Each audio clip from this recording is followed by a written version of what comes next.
Ladies and gentlemen, happy Independence Day. I hope you're enjoying your day and your day off in the markets. But yes, markets are open tomorrow for your trading day of Friday, July 5th, and we have some huge economic data coming out that will be very important. I mean, you can sugarcoat a lot of things. You can cherry pick this data or that data, create a bull or bear case. Tomorrow's data is more definitive. It's either good or it's bad. And we'll go over that here in this video. Also, my expectations for Tesla stock. As you know, Tesla stock's been rippity-ripping as of lately, going up over 40% in just the last month or so. And it's really catching the shorts off sides. And I think this can cause more buying pressure. In fact, take a look at one of the main headlines on CNBC. It says Tesla short sellers lost $3.5 billion in 2 days of trading after deliveries report. That's not to mention the multiple days of rallying we've seen before the delivery report. So they're getting whacked. Like seriously, if you know someone short in Tesla, you should give them a call. Check how they're doing. And with that said, Tesla stock was up 6.5% on Wednesday. That was yesterday, your half day of trading, and up almost 1% again in after hours yesterday. Very strong momentum, almost closing at the high of the day. To head into Friday, you could be set up for another good day. And let me tell you right now, the higher we rally into your earnings report on July 23rd or your August 8th robo-taxi event, the higher Tesla stock is going to stay, right? Imagine it like this. If Tesla rallies to the 260s, eventually you will come down and consolidate a bit. But maybe you only come down to where we are, maybe the 250s, right? You get a $10 pullback, $20 pullback, maybe back to the 240s. And then you can start to make your way higher again. One thing that people are going to point out, this is something that Squawk Square, for an example, on X said. He is now short like 8,000 shares of Tesla. Good luck with that one. But really just citing Tesla being overbought on the RSI. And that, let me tell you, is a failed strategy. Never short a stock just because it is overbought on the RSI. That's never good, because what can happen is you get one red day of like 2% and the RSI resets. And then you can chug on higher because the RSI is now, neutral or not as overbought as it was before. Currently, Tesla's RSI is 84.13. Eventually, that will come down either due to consolidation or a move down. But it doesn't mean Tesla has to drop a lot, right? Doesn't mean Tesla has to drop 5 or 10%. In fact, you're actually seeing short sellers that are not even covering on short positions yet. This rally, let me tell you, has been driven by big money getting allocated to Tesla again. Because let me give you the long story short version of what we got for Tesla deliveries. We got a better than expected delivery number. Inventories that were run down. That's going to boost your free cash flow and your profitability numbers for last quarter. But what it really says is Tesla buying down the interest rate instead of cutting prices is actually boosting demand. So Tesla buying down the interest rate, boosting demand, heading into the second half of this year, into 2025, consumer hopefully should get a little stronger. Wages can start to catch up to some of the inflationary pressures. Rates start to fall. Maybe there's better days ahead for Tesla. But the real shocker was the energy deployment segment of Tesla's business that people have been counting out for a while now. And on top of that, I think you're getting a little sprinkle of AI dashed in there because, as I talked about in previous videos, the reason why Tesla stock has not gotten any AI love, we've talked about this in countless videos, like why is Tesla not getting any hype or added valuation because of AI? Well, if you think about other companies, NVIDIA, Microsoft, Google, Amazon, that have gotten your AI hype, right? Added valuations because of AI. Their businesses have been growing. Their core businesses have been in a good place. Tesla has not. So it's like nobody wanted to value the AI segment of Tesla's business if the core business is not doing that great. Now that it looks like Tesla's core business is going to do well here and maybe a bottom and going to start troughing up higher, the trough is, if you're on like a slope, let me do this so you guys can see, right? You're chugging along, things are going well, you start to fall, you trough out down here, and you can start to recover again and things get better. That's where the markets are at. They're like, Tesla is troughing right now, so we can look ahead to what's coming next. And August 8th is going to be a massive day. Robotaxis, geesh. If we get a specific date for Tesla's robotaxi launch, that is really what markets are looking forward to. And yes, recently, Elon Musk started following the ex-Uber CEO and founder on X. There's some speculation that ex-Uber CEO is going to run the robotaxi division for Tesla, and that could be announced on August 8th as well. There's been some speculation about that, and that could possibly be true. But if we get a start date for robotaxi and Tesla's business is recovering, Elon Musk's comp package is essentially passed, there's not a whole lot to stop Tesla here. And just based on robotaxi alone, these Wall Street analysts are going to have to completely rewrite their valuation metrics, their estimates for Tesla. You could see estimates for 2025. Let's say if Tesla is forecasting a launch in the first half of 2025 for the robotaxi, you could see estimates that need to go higher, much higher for 2025, but really for 2026. So I think what you've seen recently is really just a catch up to a lot of what we've talked about here on this channel. Things have been improving. The demand picture has been improving ever since Tesla started to buy down the interest rate instead of, cutting prices. We've had a lot of good news. We've had a lot of progress with AI, Tesla's AI endeavors. The take rate's probably a lot higher after doing the, full self-driving free trial. Tesla's going to launch FSD in China. None of these things were appreciated at all in Tesla until this delivery number that came out that shows Tesla's legacy business is probably getting back to growth here pretty soon. So I think it's a lot of catch up what we've seen lately. And it's a lot of big money that's adding to their positions because they're severely underweight in Tesla. And especially after a move like this, you need to get into the stock. Purely on a technical basis, if you pull this up to the weekly candlestick chart, it's a little bit easier to see. Tesla is now well above its 200-day moving average on the weekly candlestick chart. This is according to Rich Ross, the #1 technical analyst on Wall Street. This means Tesla is likely going back to all-time highs. You mix that with this downtrending trend line that we found resistance on ever since all-time highs until even as recently as December of 2023. You're now above that. You're now above your 200-day moving average on the weekly candlestick chart at $231 per share. If you don't take it from me, take it from the #1 technical analyst on Wall Street, that means Tesla stock's going back to all-time highs. And it wouldn't surprise me if Tesla breaks into the $500-600 range, maybe even higher. Again, as estimates go higher, especially after August 8th, let's say theoretically, Wall Street starts to say Tesla's going to have $7 of EPS by 2026. Okay, great. What if we say Tesla could trade at the same PE multiple as something like an ARM? Because maybe Wall Street starts to say robotaxi is going to increase Tesla's EPS by 35-40% per year. So if you look at a price to earnings to growth ratio, that's still a really good deal if you have Tesla trading at a 200 times PE, because you're going to be growing that PE at such, or the actual EPS at such a fast pace. You could say maybe a 150 earnings multiple. That puts Tesla at $1,000 per share by next year.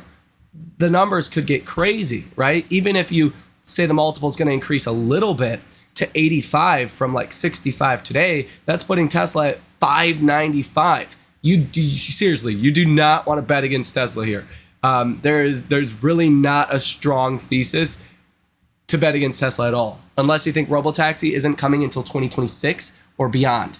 And I find that highly unlikely Elon is going to forecast that. And as long as he forecasts at some point in 2025, look out if you're short in Tesla. Anytime in 2025 for a forecast that started a robotaxi, extremely bullish. 2026, 2027, that's negative, and I would expect Tesla stock would sell off on that. Option activity has been very bullish in Tesla stock as well. If you take a look at option activity over the past week from hedge funds and institutions, you have 280 orders totaling $114.2 million with a positive order value of 70%. But take a look at some of these trades. You have an August 16th trade here, two of them worth over $200,000 a piece for the 315 call with a break even of add $5 to that, $5.35, you're looking at a break even of over $320 by August 16th, about a month from now. And look at these trades for about $150,000 a piece. Same deal, August 16th, 335 calls with break evens around 338. There is a lot of very forward looking, positioning in Tesla's options. And I think that is a moving factor of Tesla stock as of now also. And as far as Friday or tomorrow, I don't think shorts are going to start actually covering. I don't think until at least August 8th, when you actually get the robotaxi event. That's where the AI re-rating actually happens. That's where a lot more FOMO is going to come into Tesla. Again, the only thing that matters, do we get the robotaxi in 2025 or 2026? 2025 is very bullish. 2026, not so bullish, because markets are, pretty near-term thinking. If we're, second half of this year talking about the beginning of 2025 or even end of 2025 for robotaxis, analysts can start to kind of forecast that in and add some valuation to Tesla today because of that. 2026, not so much. So I personally think we're going to get the start of the robotaxi in the first half of 2025 in select cities, right? There's going to be litigations that need to be passed through this city and that city, and it's not going to be an instantaneous mass launch of the U.S. all at once. That's not how the litigation process works for full self-driving. It will be city by city by city by city. Hopefully we get a projection of how many cities we think we can, get robotaxi. And how cool would that be if Tesla comes out on August 8th and they say, we already have preconditional approval from 20 cities. Miami, Phoenix, San Francisco, LA, New York, or, these different cities. Then it's kind of file the application, go through the test, boom, robotaxis, 20 cities, 2025. That could be just massive for Tesla. And again, it gets me excited because you do not want to bet against Tesla here. I could easily see Tesla well into the 600s if we get something like that on August 8th. In maybe the not so distant future, you could look at one of the biggest short squeezes in modern history. And I think that's rightfully so. I mean, Tesla's been depressed for so long and things have been improving for a very long time. Now, again, shorts, I think, start to cover after August 8th. You do have 3.83% short interest of free float, a multi-year high, $26.2 billion currently sold short in Tesla. This is up from about $18 billion that was sold short on June 11th, less than a month ago. So you're up, 3 billion, shorts are down about $9 billion in a month in Tesla. That's insane. In the last 3 months, short sellers down over 50% on average. That's rough. And when you short a stock, you can lose, a lot of money, infinite amount of money. And I don't think that's what you want to do at this moment in time. It might actually take out funds or firms. Firms may actually go insolvent if they are too levered in their Tesla short positions. I don't see anything stopping Tesla anytime soon. Even if we look at something like the volume, right? Tesla's last week of volume, you had 507 million shares trading hands. When you look at when Elon was selling stock, for an example, you had 1.1 billion shares that traded hands in this week. And this week was up 33.3%. Like, this is a very low volume rally. There is no FOMO or anything like that in Tesla stock right now. This was a 1.5 billion share week. This was 1.1 billion, right? So this is a pretty low volume week for Tesla, even compared to what we've seen in recent months. Yeah, that's kind of exciting, right? Imagine some more volume starts to come in there. I don't even think you've started to see FOMO kick in yet. And usually when FOMO starts to kick in is where you can expect a shorter term top. Now, I do think this comes at a very interesting time because markets are due for a correction. The fact of the matter is, during an election year, you tend to get about a 13% pullback, sometimes more, sometimes less. During those election years, we've only seen a 5% pullback. The economy is getting worse. Markets are just kind of brushing it off. Fun fact, the first 2 weeks in July are the best period of the year for any time of the year. You think the Santa Claus rally is a good time of the year? The start of the year is a good time of the year? The end of November, which does tend to be very strong as well? No. In fact, the first 2 weeks in July are the best period of the year. Not because we have big green days, but because we have a lack of red days. And that's exactly what we've seen recently. Even on Friday, the economy's collapsing literally in front of our eyes. The worst numbers we've seen for ISM services PMI since 2009, when the economy was in a actual recession. Again, if you exclude the Rona drop,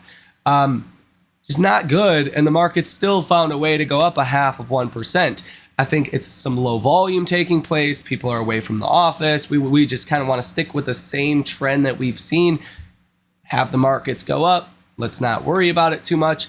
But tomorrow's data will be very important because it'll be definitive, either good or bad. And some people are still trying to make the argument that, bad economic data can be good because the Fed's going to cut rates. No, bad economic data is bad news because that means the Fed's not going to cut rates any sooner. That just means the economy is going to go into a recession and the Fed's going to cut rates because of a recession or because of a big growth scare.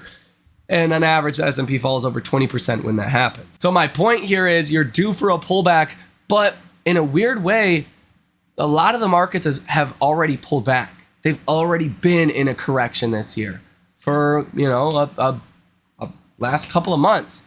I think a lot of this correction, when we get it, could just be big tech. It could be expectations that are too high that come down, especially if it's just like an earnings correction. Maybe earnings are just okay, but not spectacular.